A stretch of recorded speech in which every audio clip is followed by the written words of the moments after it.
Welcome to special analysis. నేను రమా మండవ. ఈ రోజు అనాలిసిస్లో భాగంగా మనం తీసుకోబోతున్న టాపిక్ ఏంటంటే వైసీపీ ఫస్ట్ ధర్నా ఫట్ వాట్ నెక్స్ట్ అంటూ కూడా మనం కాయిన్ చేయడం జరిగింది టైటిల్. వైసీపీ చాలా రోజుల తర్వాత, అది కూడా కూటమి సర్కార్ ఏర్పడిన దాదాపు 6 నెలల తర్వాత వైసీపీ ఒక ధర్నాను చేపట్టింది. అది కూడా జగన్మోహన్ రెడ్డి డైరెక్షన్లో ఆ పార్టీ నేతలందరినీ కూడా ఆయన ఒక ఆదేశాలు జారీ చేశారు. రైతు సమస్యల గురించి, కూటమి వైఫల్యాలతో పాటు రైతు కనీస మద్దతు ధరతో పాటు కొన్ని కీలక అంశాలకు సంబంధించి ఒక ధర్నానో ఒక ప్రొటెస్టో చేయాలని చెప్పి కూడా ఆయన ఒక కాల్ఫర్ చేయడం జరిగింది. అయితే జగన్మోహన్ రెడ్డి ఎవరైనా సరే, ఇక్కడ మన ఒక ట్విస్ట్ ఏంటంటే, ఎవరైనా సరే ప్రతిపక్షంలో ఉన్న నేతలు కానీ ప్రతిపక్ష పార్టీ అధినేతలు కానీ ఫస్ట్ ఆఫ్ ఆల్ ఏదైనా ఒక ప్రభుత్వానికి సంబంధించి ఒక నిరసన కార్యక్రమం తెలపాలన్నా, ఏదైనా ఒక ధర్నాలు రూపంలో రోడ్డు ఎక్కాలన్నా కూడా ముందుగా వాళ్ళు ఇనిషియేట్ తీసుకునే ప్రయత్నం చేస్తారు. ఇక్కడ జగన్మోహన్ రెడ్డి కేవలం తాడేపల్లిలో కూర్చుని ధర్నా చేయాలని చెప్పి నేతలందరికీ కూడా హుకుం జారీ చేస్తారు. సో ఇప్పటికే అక్కడ చూసినట్టయితే కాన్స్టిట్యున్సీలో చాలా సమస్యలతో వైసీపీ నేతలు సతమతం అవుతూ ఉన్నారు. కానీ జగన్మోహన్ రెడ్డి మాటను తీసేయలేని పరిస్థితిలో వాళ్ళంతా కూడా మ్యాక్సిమం రోడ్డు ఎక్కే ప్రయత్నం చేశారు. అయితే ఈ ధర్నా హిట్టా ఫట్టా అనేది చాలా సీరియస్గా ఆ పార్టీలో కూడా చర్చ జరుగుతోంది. అయితే మెజారిటీ ఈరోజు చెప్పుకునేది ఏంటంటే, వైసీపీ అధినేత సాక్షాత్తు జగన్మోహన్ రెడ్డి ఏదైతే కాల్ఫర్ చేసిన ధర్నాలే ఈ స్థాయిలో ఫెయిల్ అయితే ఇక ముందు మన పరిస్థితి ఏంటి అన్న చర్చ అయితే వైసీపీలో జరుగుతూ వస్తోంది. అది కూడా 6 నెలల తర్వాత, ప్రతిపక్షానికి జగన్మోహన్ రెడ్డి పరిమితమైన 6 నెలల తర్వాత ఆ పార్టీ తరపున చేపట్టిన మొదటి ధర్నా ఇది. అలాంటి ధర్నానే పూర్తిగా వెలవెలబోయిన తీరు. అసలు మెజారిటీ కాన్స్టిట్యున్సీస్లో వైఎస్ఆర్సీపీ నేతలు ఉన్నారా లేదా అని తెలియని పరిస్థితిలో ఉంది. అలాంటి సిచ్యువేషన్లో ఈరోజు ఒకరో ఇద్దరో రోడ్డు ఎక్కి మరి ప్రభుత్వానికి వ్యతిరేకంగా వాళ్ళు హోర్డింగ్స్ పట్టుకొని మరి, ఏదైతే ప్లకార్డులు పట్టుకొని మరీ చేసిన ధర్నా ఏదైతే ఆ కొంచెంసేపు ఆ 2 మినిట్స్ హడావిడి తప్ప పూర్తి స్థాయిలో వాళ్ళు జనంలోకి వెళ్ళలేకపోయారన్న చర్చ కూడా జరుగుతోంది. అసలు వైఎస్ఆర్సీపీలు ఇదే పరిస్థితిలో ఉంటే నెక్స్ట్ ఇయర్ జరగబోతా ఉన్న స్థానిక సంస్థల ఎన్నికల్లో ఆ పార్టీ ఎంతవరకు పోటీ చేస్తుందన్న చర్చ కూడా ఉంది. ఇక్కడ నిజంగానే మనం టైటిల్లో పెట్టినట్టు వైఎస్ఆర్సీపీ ఫస్ట్ ధర్నా ఫట్టే అని అనుకోవాలి. ఎందుకంటే జగన్మోహన్ రెడ్డి గత 6 నెలల కాలంగా ఎవరైనా సరే చూసినట్లయితే, అది ప్రతిపక్షంలో ఉన్న 23 సీట్లకు పరిమితమైన, లేకుంటే 11 సీట్లకు పరిమితమైన ప్రతిపక్ష హోదా జనం ఒకసారి ఇచ్చారు అంటేనే, ప్రతిపక్షంలో కూర్చోబెట్టారు అంటేనే వాళ్ళు నథింగ్ బట్ వాచ్ డాగ్స్ అంటారు. వాళ్ళని ప్రజా సమస్యలను ఎప్పుడు కూడా అసెంబ్లీలో వినిపిస్తారని వాళ్ళని ప్రజలు అసెంబ్లీ దాకా పంపిస్తారు. అధికార పార్టీ వైఫల్యాలు ఏమైనా ఉంటే వాటిని అసెంబ్లీ వేదికగా ఎత్తి చూపుతారని, వాటి తరపున ఫైట్ చేస్తారని కూడా వాళ్ళని అసెంబ్లీకి పంపిస్తారు. కానీ జగన్మోహన్ రెడ్డి ఇప్పటిదాకా ఈ 6 నెలల కాలంలో వేసిన అన్ని ఏదైతే ఆయన వెళ్ళిన రాంగ్ రూట్స్ ఏదైతే ఉన్నాయో వాటన్నిటిలోకెల్లా అతిపెద్ద బ్లండర్ మిస్టేక్ ఏదైనా ఉందంటే జగన్మోహన్ రెడ్డి అసెంబ్లీలోకి వెళ్ళకపోవడం.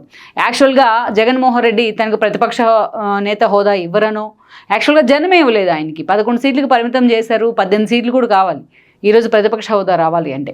11 సీట్లకే జగన్మోహన్ రెడ్డిని పరిమితం చేశారంటే ఆయన ప్రతిపక్ష నేతగా కూడా మాకు వద్దు అని జనం అనుకున్నట్టు. కానీ జగన్మోహన్ రెడ్డి ముందుగానే తనకు తానే ఒక ప్రియాంబుల్లో ఒక టార్గెట్ ఫిక్స్ చేసుకొని తన అసెంబ్లీకి వెళ్తే ప్రతిపక్ష నేత హోదా కూడా ఇవ్వరు అంటూ కూడా ఆయన అసెంబ్లీ సమావేశాలకి దుమ్మ కొట్టారు. ఆయనతో పాటు ఎక్కడ తను వెళ్లకుండా తన పార్టీ ఎమ్మెల్యేలు అసెంబ్లీలోకి వెళ్తే ఎక్కడ వాళ్ళ వాయిస్ పెరుగుతుంది, వాళ్ళకి ఇమేజ్ పెరుగుతుంది అనుకున్నారో ఏమో, కానీ వాళ్ళని కూడా అడ్డుకునే ప్రయత్నం చేశారు. ఈరోజు వైఎస్ఆర్సీపీ తరఫున అసెంబ్లీలో రిప్రజెంటేషన్ లేకుండా పోయింది. అందుకే జగన్మోహన్ రెడ్డి చేసిన అతి పెద్ద బ్లండర్ ఏదైనా ఉంది అంటే ఇప్పుడు ఆయన అసెంబ్లీ సమావేశాలకు వెళ్ళకపోవడం. వన్ సైడ్ బ్యాటింగ్ అవుతూ ఉంది గవర్నమెంట్ వైపు నుంచి ఈరోజు అసెంబ్లీలో. అంతేకాదు ఎవరైనా సరే ప్రతిపక్ష అసలు ముందు ఈయన వెళ్తే అసెంబ్లీకి జగన్మోహన్ రెడ్డి వెళ్తే వాళ్ళ ఇష్యూస్ని కొన్ని హైలైట్ చేసుకోవచ్చు. ఎమ్మెల్యేలు ఎవరైతే ఉన్నారో ప్రతిపక్ష ఎమ్మెల్యేలు కాన్స్టిట్యున్సీస్లో ఇష్యూస్ని హైలైట్ చేసుకోవచ్చు. వాటి ప్రభుత్వం కూడా వాళ్ళని అడ్డుకునే ప్రయత్నం చేస్తే అంతకు రెట్టింపుగా నిరసన తెలిపి మరీ బయటకు వచ్చి అసెంబ్లీ ముందు కూర్చోవచ్చు. ఎన్నోసార్లు జగన్మోహన్ రెడ్డి అలా చేశారు కూడా గతంలో. కానీ ఇలాంటివి ఏవీ చేయకుండా జగన్మోహన్ రెడ్డి అసెంబ్లీకి నేను రాను అని భీష్మించి కూర్చోన్నారు. ఈరోజు తన తరపున తనతో పాటు 10 మంది ఎమ్మెల్యేలు గెలిచారు. వాళ్ళందరి తరపున కూడా ఈరోజు ఎంత రిక్వెస్ట్ చేస్తున్నా జగన్మోహన్ రెడ్డి వినిపించుకునే పరిస్థితిలో లేరు. తనకు అంది వచ్చిన అవకాశాన్ని, చట్టసభల రూపంలో అంది వచ్చిన అవకాశాన్ని ఆయన వదిలేసుకొని ఈరోజు రోడ్డు ఎక్కే ప్రయత్నం చేస్తూ ఉన్నారు. జగన్మోహన్ రెడ్డి కేవలం ఒక ప్రెస్ మీట్కే పరిమితం అవుతాను, లేకపోతే తనకిష్టం వచ్చిన ఇష్యూ మీద తనకిష్టం వచ్చిన టైంలో మాట్లాడతాను అంటే ఇంత ఇన్వెస్ట్ చేసి ఇన్ని కోట్ల డబ్బులు ఖర్చు పెట్టుకుని ఎమ్మెల్యే అసెంబ్లీకి పోటీ చేయాల్సిన అవసరం లేదు, వాళ్ళని కాన్స్టిట్యున్సీలో ప్రజలు గెలిపించుకోవాల్సిన అవసరం లేదు. కానీ గత 6 నెలల కాలంగా జగన్మోహన్ రెడ్డి అదే పని చేస్తూ ఉన్నారు.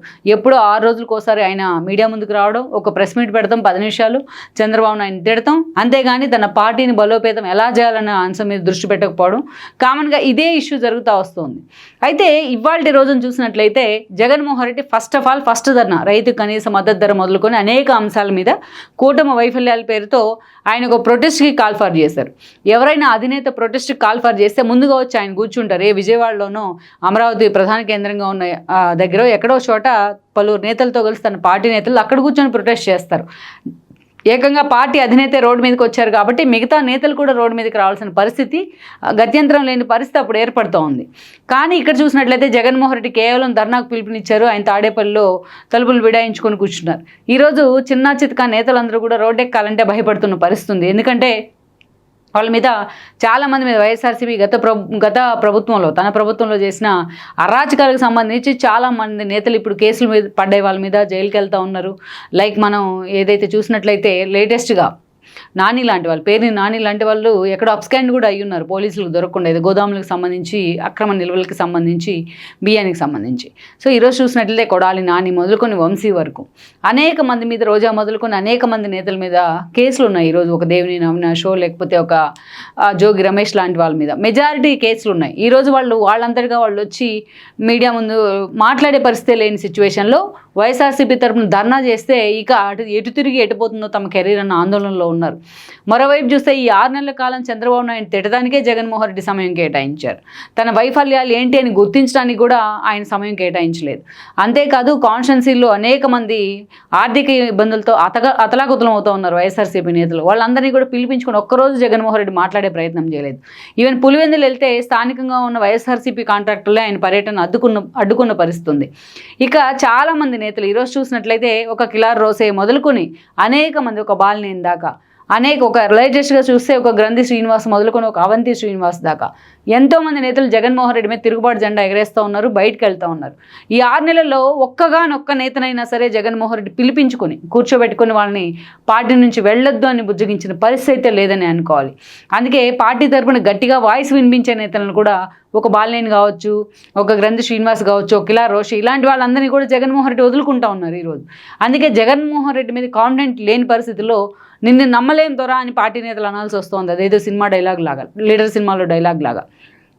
సో అందుకే ఈరోజు జగన్మోహన్ రెడ్డి సొంతగా ధర్నానికి కాల్ఫర్ చేసినా, సొంతగా ధర్నా నిర్వహించాలని పార్టీ శ్రేణులకు పిలుపునిచ్చినా ఏ విడుదల రజనీ లాంటి ఒక్కనే తప్ప ఇంకెక్కడా కూడా వైఎస్ఆర్సీపీ శ్రేణులు ఆ స్థాయిలో రోడ్డు మీదకి వచ్చి ధర్నా చేసిన పరిస్థితిని అయితే మనం చూడం. ఏదో మమ అనిపించే విధంగా మొక్కుబడిగా అతనితో నిర్వహించారు.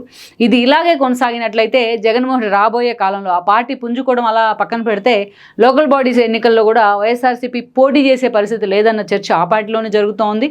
లెట్స్ శుభమా అంటూ జగన్మోహన్ రెడ్డి మొట్టమొదటి ఏదైతే కాల్ఫర్ చేసిన ధర్నానే ఈ స్థాయిలో అట్టర్ ఫ్లాప్ అవడం వెనుక మాత్రం వైఎస్ఆర్సీపీ శ్రేణులు పూర్తిగా డిఫెన్స్లో పడ్డారని మనం అనుకోవచ్చు.